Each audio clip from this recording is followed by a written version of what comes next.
Para muitas pessoas hoje, política se tornou um palavrão, um sinônimo de busca de poder, exibicionismo, brigas, fomento do medo, fake news, exagero, engano e divisão. E com certeza isso faz parte da realidade brasileira, por que não dizer mundial? Por esse motivo, muitos cristãos fugiram da política. Eles não querem ter nada a ver com isso. Acham que os políticos, inclusive os que se dizem evangélicos, estão servindo a dois senhores. Assim, não veem possibilidade de se envolverem sem ficar desanimados, amargurados, corrompidos, desanimados. Outros adotam a abordagem oposta. Eles decidem que exibicionismo, brigas e fake news são uma parte aceitável e até necessária do que significa se envolver na política e ter seu candidato vitorioso. Para esses cristãos, a política se torna uma batalha a ser vencida, onde se deve derrotar os inimigos políticos, tomar o controle do governo e promulgar leis e regras morais. Diante desses dois extremos, será que é possível ao cristão se engajar na arena política sem ser consumido por ela ou mesmo por ela ser definido? Estamos em mais uma pergunta da série Passagens Polêmicas, crendo que a Bíblia não tem erros, dificuldades sim. Faço o convite para que você se inscreva em nosso canal, acione o sininho, faça seu like e deixe seu comentário. Assim, você estará contribuindo para melhorarmos as nossas futuras postagens. Fica também a sugestão de você assistir outros vídeos em nosso canal e compartilhá-los com seus amigos. O Salmo 94, versículo 20, nos faz duas perguntas. Poderá um trono corrupto estar em aliança contigo? Um trono que faz injustiças em nome da lei? O salmista explica o que são governantes corruptos e injustos no versículo seguinte, versículo 21, ao dizer: eles planejam contra a vida dos justos e condenam os inocentes à morte. Isso nos faz pensar na nossa responsabilidade como cristão. Sei que não é fácil ser cristão em dois reinos. Por um lado, pertencemos ao reino dos céus, com todos os deveres e privilégios desfrutados pelos filhos e filhas de Deus. Por outro lado, devemos ser sal e luz neste mundo. Quanto tempo devemos dedicar a cada reino? Ou melhor, podemos servir ao reino de Deus mesmo quando ativamente envolvidos no reino humano? Qual deve ser o papel do cristão na política? Mais pessoas do que nunca estão fazendo essa pergunta. Os cristãos não podem fingir que transcendem a política e simplesmente pregam o evangelho. Aqueles que evitam todas as discussões políticas e engajamento estão concordando com tudo que está acontecendo em nossa sociedade.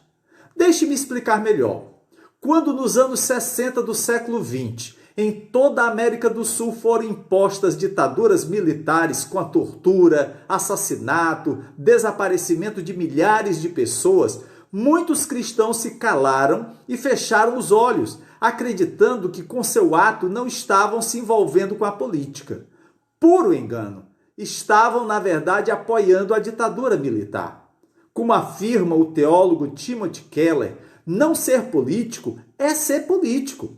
Os cristãos são empurrados para duas opções principais. Uma é se retirar e tentar ser apolítico, desinteressado e afastado da política.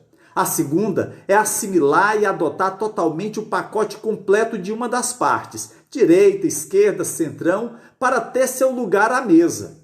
Nenhuma dessas duas opções é válida. Para esse pastor e escritor, a Bíblia mostra que o povo de Deus ocupou cargos importantes em governos pagãos. Pense em José e Daniel no Antigo Testamento. Os cristãos devem se envolver politicamente como forma de amar nosso próximo, quer eles acreditem em Deus como nós ou não. Trabalhar por melhores escolas públicas, hospitais, por um sistema de justiça que não pese contra os pobres ou para acabar com a segregação racial requer engajamento político. Os cristãos já fizeram essas coisas no passado e devem continuar a fazê-las. Essa declaração de Tim Keller me leva a concluir que o fato de divergirmos quanto ao que pensamos não pode ser motivo de acirramento, de exclusão ou perseguição por alguém discordar daquilo que entendemos como certo, principalmente em questões político-partidárias. É preciso lembrar que o Evangelho nos dá os recursos para amar as pessoas que rejeitam tanto nossas crenças quanto a nós mesmos. Os cristãos devem pensar em como Deus os resgatou. Jesus não buscou o poder, mas veio à terra deixando sua glória, servindo e morrendo na cruz. Jesus nos dá a salvação não através da espada, mas com pregos nas mãos. Quando no Evangelho de Mateus, capítulo 22, versículo 21, Jesus disse: "Então deem a César o que é de César e a Deus o que é de Deus", ele estava estabelecendo um princípio nunca antes expresso. Ele ensinou aos seus discípulos e a todos nós que devemos lealdade às duas esferas de poder. Obviamente, nossa lealdade a Deus é uma lealdade maior, mas não ousamos fugir de nossa responsabilidade para com César, que representa as autoridades constituídas. Aqui estão alguns princípios que eu espero possam ajudá-lo quando você pensar sobre política. Primeiro, devemos ter em mente que nenhuma das partes, direita, esquerda, centrão, é inteiramente boa ou totalmente má. O fato é que vivemos em um mundo decaído e, portanto, sempre seremos liderados por pecadores em todos os níveis de governo. Fico preocupado quando as pessoas dizem: "Bem, não vou votar porque não posso apoiar nenhum candidato". Claro que você deve votar, mesmo que suas escolhas sejam limitadas. Em segundo lugar, temos que ser conscientes sobre o que o governo pode e não pode fazer. É bem verdade que devemos trabalhar para um bom governo, bons legisladores e bons juízes. Mas não podemos ser ingênuos ao pensar que o governo pode nos resgatar do abismo do fracasso moral e espiritual em que essa sociedade está mergulhada. As melhores notícias de que essa nação, esse estado, esse município precisam não virão do Planalto, do Congresso ou do Supremo Tribunal Federal e nem das autoridades estaduais e municipais, mas dos lábios e da vida dos seguidores de Jesus Cristo.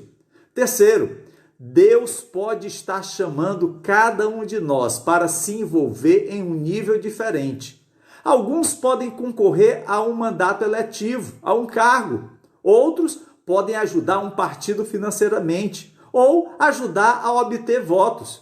Não sei dizer quanto tempo e energia você deve dedicar à política, pois Deus nos conduz de maneira diferente. Cada um de nós deve perguntar: Senhor, o que queres que eu faça? Quarto, não existe um único modelo cristão de governo. Os cristãos podem ocupar uma variedade de posições políticas e podem discordar sobre muitas coisas. O que o cristianismo oferece é uma orientação, uma base de como pensar sobre política e governo, que na maioria das vezes fala sobre os limites do que a política pode realizar.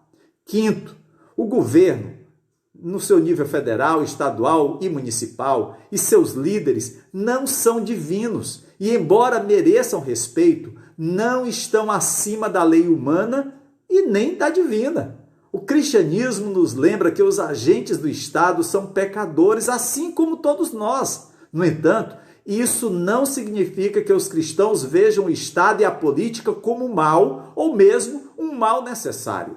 Sexto, como cristãos, não devemos politizar a religião e esperar que o Estado implemente a doutrina da fé cristã como política pública, ou mesmo vá tão longe a ponto de obrigar a fé.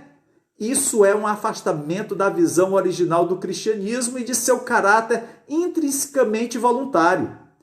Isso não implica secularismo ou que não haja lugar para a igreja guiar e influenciar o caráter moral do Estado.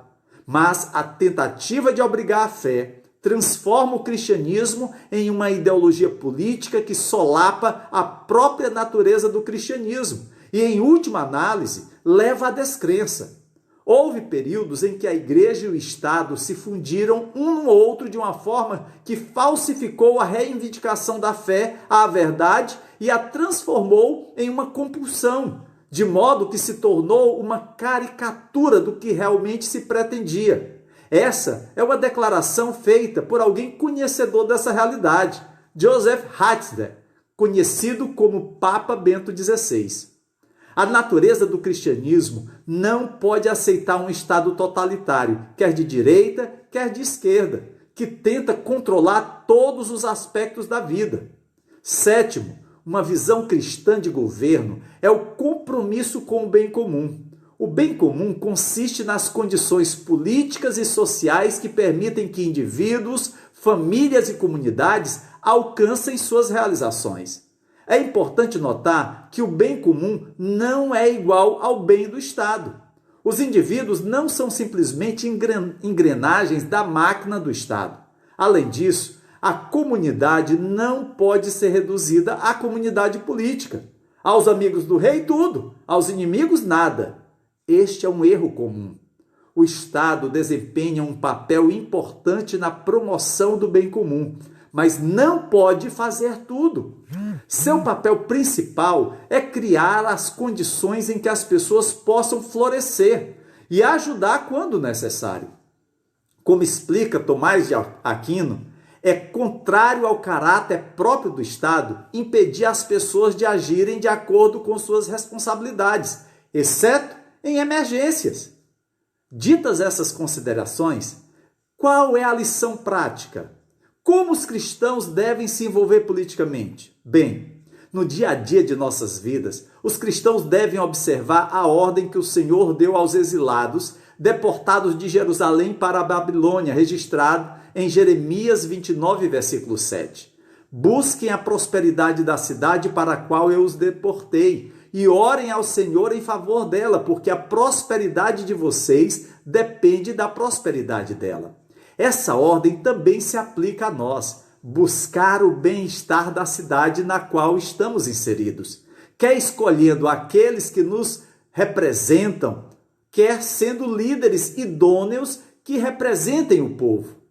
Devemos ser o tipo de cidadão que elogia, encoraja, enaltece e ajuda, por um lado, quando necessário, enquanto desafia, critica ou até mesmo resiste, por outro, quando necessário. Como Natã para Davi ou um Daniel para um Ciro, os cristãos devem se esforçar para ser cidadãos leais, embora críticos, que não se curvam aos deuses deste mundo, buscando assim o crescimento e aguardando o reinado daquele que está por vir. Espero que essa nossa reflexão possa ter contribuído para que você veja a política com um olhar diferente, sabendo que o Senhor nos coloca como sal e luz em todas as áreas da vida. Que o nosso Deus te abençoe, em nome de Jesus Cristo. Amém.